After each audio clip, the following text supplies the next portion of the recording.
Okay, in this episode we're going to get in and try and get some primer on the rear quarter panel of the XW wagon where we've done the fill repair over the top of the weld. So that's mainly to make sure we seal it all off so the filler doesn't get any moisture down through it to the bare metal underneath and then cause surface rust issues under there later, causing the filler to fail. So I'm going to get in and we're going to put a bit of epoxy etch on the bare metal pieces where we've rubbed through. And then once that's flashed off, we're going to go through and give it a double coat of high fill primer, and then that should be able to sit for a while, harden, and we'll give that a block back when we're ready to go through that. We're still waiting on the seals to arrive into stock at Better Auto Rubber down in Nerang for the cargo windows on the back. So as soon as he actually gets a set of those in there that we can get, we'll get into cutting those seals out and getting the glass out to do the rust repair there. So we're at a bit of a standstill, which is why I want to get the primer on the lower section so the rust doesn't start back and undo all the work we've done. On other things, we've got another supplier on board for some bits and pieces that are going to be helpful for what we do. I won't go into much detail on who that is right at the moment until his promotional gear turns up. But yeah, it's actually a big help and it's a good quality gear for what we do. Obviously the steering suspension stuff, I use Petters, mad not to. That's what I do Monday to Friday, 5 days a week, and that's what I own. So you use what you got access to at a good price and it's good quality as well. So that's why I'll be sticking with that. But yeah, this other supplier coming on is for other bits and pieces we're doing, and yeah, he was keen to get someone that can be a supplier in the area because there wasn't anyone over here at the moment, and it's a good quality gear that's been around for a long time. But yeah, as soon as we get his gear or his promotional stuff, I'll run through what that is, and let's just say that'll probably be the next video we do on the old 6-cylinder Falcon motor on the run stand. But until that turns up, we're going to keep plugging along the panel repairs on the XW. Again, thanks for tuning in and watching, and if you like, click the like button, subscribe and share it around. Okay, thanks.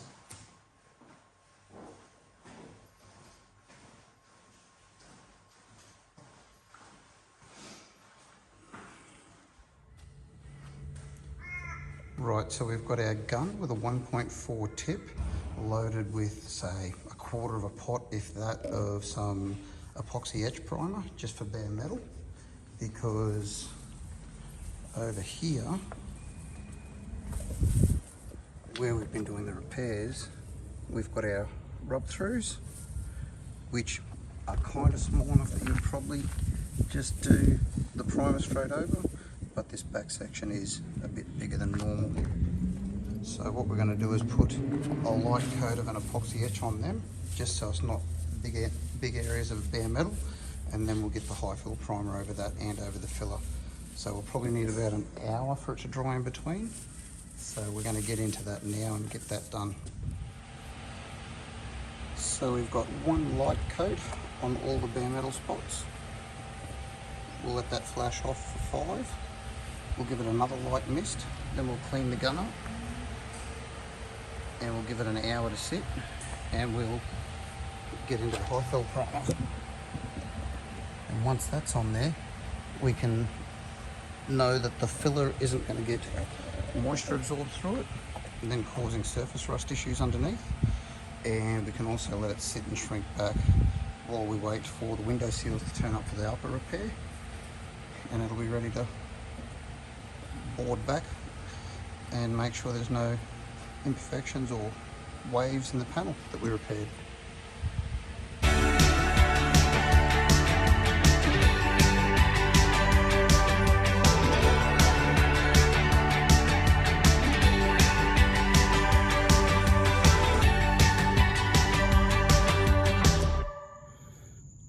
Well, we're going to leave it here for tonight. So we've got the etch primer onto the bare steel, and we've got the 4:1 primer on the lower section there. Now, there is a couple of little spots like here, which is probably not going to show up with this camera, but yeah, no, you're not going to see it. There is a couple of little pinholes that I'm going to have to go through. They show up once you've got the primer on. I'll have to go through and scrape some fine fill in there after we've given it a block back and we see how far it's gone. But basically that's done what we want. It's got it on there, it's got it sealed, and now it's, as long as we keep it inside and out of the rain, it's all protected from the moisture build-up and rust on the bare steel. So this product was a primer I've not actually used before. I've used their clear, and their clear is really, really good. I used it on the Fairlane with the pearl paint job. It's a product called Roberlo from Colorfast. It's a, I think it's a Spanish company. I'll just flip the camera around. It's a Spanish company, 4:1 primer and multi-filler express ME1 with the standard hardener. And it goes on and works really nice. It flows good, mixes good. It's got a nice heavy build to it. Obviously I've got about 20% reducer in that when I'm spraying it, because I'm working with a 1.4 tip gun. So if we had something like a, I don't know, a 1.6 or maybe a 2, we could put it on with less thinner or near no reducer at all, and it'd give a nice high build. But for now it's on there and it's sealed, and I'm just going to go around the rest of the car like that. And the goal is to go around and do all the patch repairs like that. So what we're going to do is go around and dig out any rust that we find, plate it, fill it and spray it. And once the car's like that all the way around, we'll get in and give the car a good wet and dry the whole way over and check for any more low spots. And then we'll get it home and into the room, and we'll get a good coat of high build over the whole car with one of the other guns I've got at home. That'll put a bit more product on, so it'll build up. But for now, that's all good. All right, thanks for watching, and we'll see you next time. Bye.